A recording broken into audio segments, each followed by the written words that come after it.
j'ai une question pour toi. Qu'est-ce qui a motivé ton envie d'engendrer? Et qu'est-ce que ça t'apporte aujourd'hui?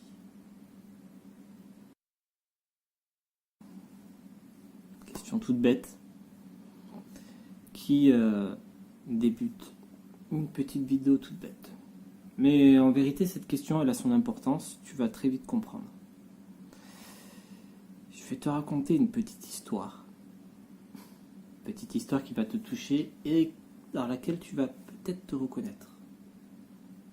Ce sera pas long, c'est promis. Il était une fois une petite fille. Une petite fille qui vivait enfermée dans un château. Dans un château de glace, dont les murs étaient transparents. On voyait à travers quasiment. Mais le monde apparaissait comme flou, comme un brouillard. Et le monde extérieur existait, mais sous une forme déformée. Elle avait à son service une armure. Une armure qui ne la regardait jamais. Ne faisait que passer. Ne faisait que s'occuper de ce qu'elle avait à faire. Et rien d'autre. Et à force, la petite fille a fini par se renfermer sur elle-même. La petite fille a fini par avoir peur du monde extérieur. Et la petite fille a fini par croire qu'elle était un garçon.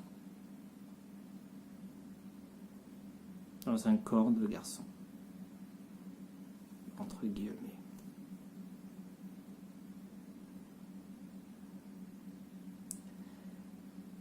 Et la petite fille a fini par envoyer chier le monde extérieur. Elle a brisé le château, qui est tombé en ruine, et elle a enfilé l'armure. L'armure n'était habitée que par son désir de vivre. L'armure est une représentation. Et la petite fille, manquée de ce désir de vivre, n'était habitée que par la peur. Mais un jour, ce ne fut plus le cas. Salut. Bref, si tu as compris où je voulais en venir avec cette histoire, tu sais où tu peux aller te faire mettre. Si tu as quelque chose à redire là-dessus. Je dis ça dans le but d'être très clair, parce que je vais parler de transidentité sur cette chaîne. J'en ai envie, j'en ai besoin. Je pense qu'il y a trop peu de monde qui sont au courant des enjeux et de ce qui en découle. Et tout ça. Donc, qui m'en tiennent à moi de qualifier de transphobie ou pas. Parce que c'est pas au raciste d'estimer s'il est raciste ou non, en fait. C'est quoi cette logique de merde? Bref. Donc, voilà. Si tu estimes que ça te dérange, tu peux te barrer, hein, y a pas de souci. Je te retiendrai pas. Juste, je suis triste que tu ne veuilles pas évoluer. Mais ça te regarde. Je m'occupe plus de ça. Je m'occupe uniquement de ceux qui en valent la peine. Ceux que j'appelle les moutons noirs, ils sont libres de se barrer en fait. Ceux qui veulent grandir et sortir du troupeau, restez là et grand bien vous fasse. Voilà. Petite introduction pour parler aujourd'hui de la question que je t'ai posée en début de vidéo en fait. La question que je t'ai posée en début de vidéo, c'était qu'est-ce qui a motivé ton envie d'engendrer un enfant? Et je t'invite très sincèrement à y réfléchir, mais je te demanderai pour une fois de laisser de côté ton ressenti réel et de te pencher réellement sur ce qui a motivé ton truc à l'époque, mais d'y réfléchir de manière intellectuelle. Je sais que lorsqu'on est plongé dans la spiritualité et dans ce que j'appellerais l'intuition et tout ce qui va avec la forme autour des flammes jumelles, on est très vite plongé dans ce que j'appellerais le ressenti et abandonner un petit peu tout ce qui fait un petit peu ce qu'on est des humains, c'est-à-dire notre cerveau et notre capacité à raisonner et ne pas juste se plier au premier ressenti qu'on voit. Je sais que ça peut paraître chiant venant d'un runner, mais vraiment réfléchis. En fait, t'es libre de le faire ou pas, il n'y a pas de souci, mais ça t'apporterait tellement, je pense, de juste te demander pourquoi.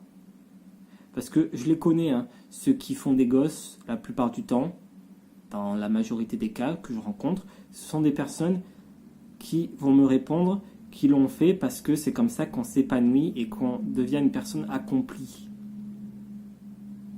Ouais, laisse-moi en douter.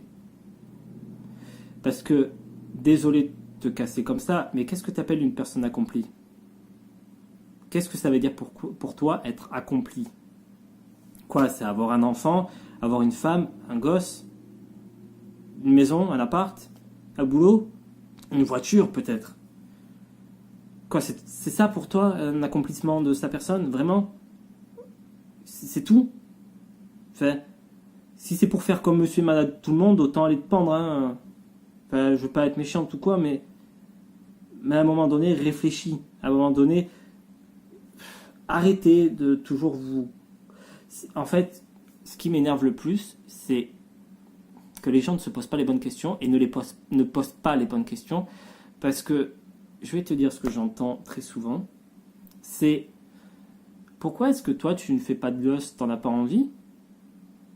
Non, j'en ai pas envie. En fait, la question que vous devriez vous poser, c'est pourquoi est-ce que vous en avez fait? Moi, je suis très au clair avec ça, j'en ai pas envie d'en faire. Et j'ai pas besoin de me poser la question de pourquoi j'en ai pas envie, c'est tout. C'est comme...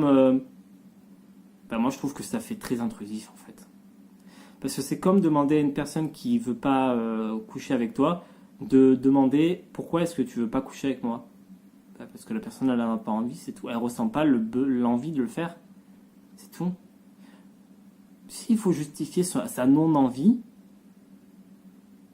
c'est débile. C'est complètement con en fait. Voilà, c'est ce que j'avais envie de dire là-dessus. Cette vidéo, elle fait écho à une conversation que j'ai eue avec une personne très intéressante. Je ne sais pas du tout si elle est abonnée à ma chaîne ou quoi, mais on se parle en privé via ma page Facebook. Je pense qu'elle se reconnaîtra. Et qu'est-ce qu'un enfant? Qu'est-ce qu'un enfant t'apporte? Qu'est-ce que tu espères d'un enfant? Souviens-toi que de base, tu es né avec un enfant intérieur. Un enfant intérieur qui peut être apparenté au soi dans la psychologie, il n'y a pas de souci. Et cet enfant intérieur, dans cette société actuelle, la plupart du temps, ne peut pas s'exprimer. Il ne peut pas s'exprimer, pourquoi? Parce qu'il a des blocages, il a des entraves. Il a des entraves pour pouvoir coller au mode sociétal, au système.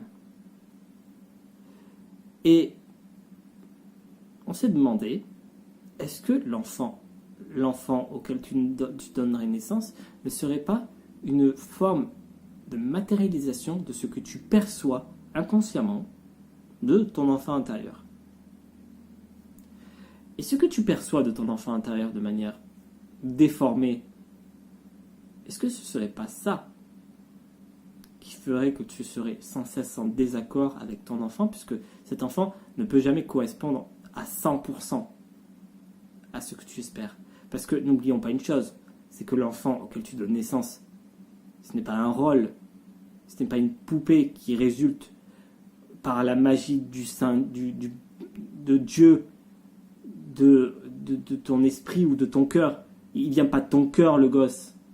Il a une forme, il a une présence, il existe par lui-même, il a une indépendance, il a une... Je suis désolé pour les chasers qui n'aiment pas ce terme. Il a une... C'est le terme de Fabien Marchand là qu'il utilise pour nous casser là, les runners.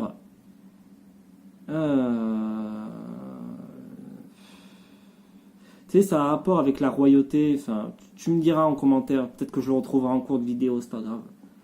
Mais voilà, l'enfant, il existe par lui-même. Il est libre. Et on essaye de lui enlever cette liberté parce que cette liberté vient entraver ce qu'on espère, ce qu'on a projeté dessus. Tu te rends compte quand même comment c'est violent le fait que même un adulte puisse projeter sur son gosse, surtout un adulte. Je pense qu'il n'y a pas pire projection que le parent vis-à-vis de son gosse. Je pense qu'il n'y a pas pire comme projection en ce monde. Pourquoi ? Parce que l'enfant, il a besoin de repères. Il a besoin de se construire, mais de se construire au travers des autres pour développer sa propre identité. Et cette identité ne peut pas s'exprimer totalement. Du coup, il va reproduire le même schéma. Encore, et encore. Sans cesse. Tout le temps. Jamais ça s'arrête. Et après, tu as des gens qui viennent poser la question à ceux qui ne veulent pas reproduire ce schéma, pourquoi ils ne veulent pas le reproduire. Tu te rends compte quand même comment c'est con la nature humaine ? Comment l'humain en est arrivé à être con ?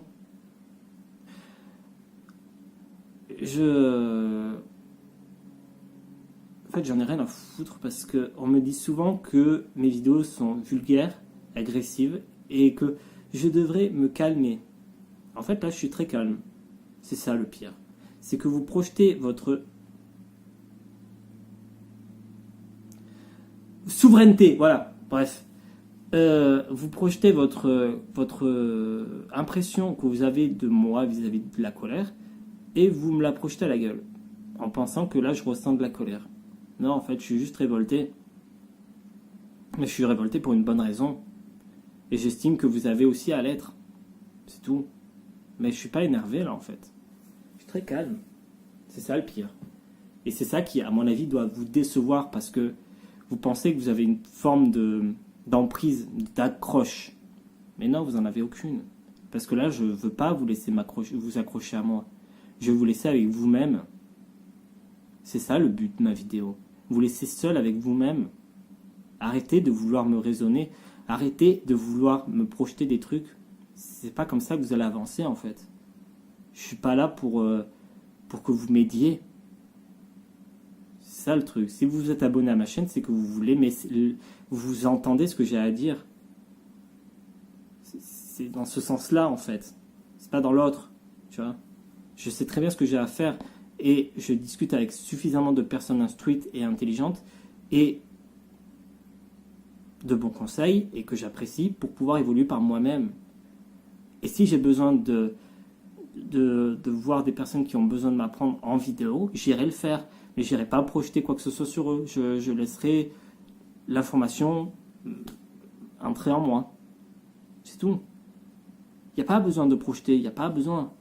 Si vous voulez débattre dans les commentaires à propos de mes propos, en fait, je fais carrément une résonance par rapport à la dernière vidéo de Laetitia et le monde intérieur. Hein. T'inquiète.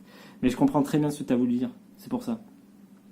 Mais si vous voulez débattre en vidéo sur ce que je suis en train de dire, il n'y a pas de souci, faites-le. Je vous invite même à le faire. Si ça peut aider à élever le débat, à pousser la réflexion encore plus loin. Franchement, allez-y, c'est pas grave. C'est même génial. Tu vois ? C'est génial. Mais voilà, fin de la parenthèse. Et je voulais rebondir sur un dernier truc. On est bien d'accord que, par exemple, moi, en tant qu'être humain, qui vient en ce monde, on va abandonner tout l'aspect spirituel et tout l'aspect croyance ésotérique et tout team, genre j'ai choisi de m'incarner dans tel corps ou mes couilles, il n'y a pas de souci. On abandonne ça, l'espace d'un instant. Je te demande d'abandonner ça, parce que jusqu'à preuve du contraire, ce ne sont que des ressentis.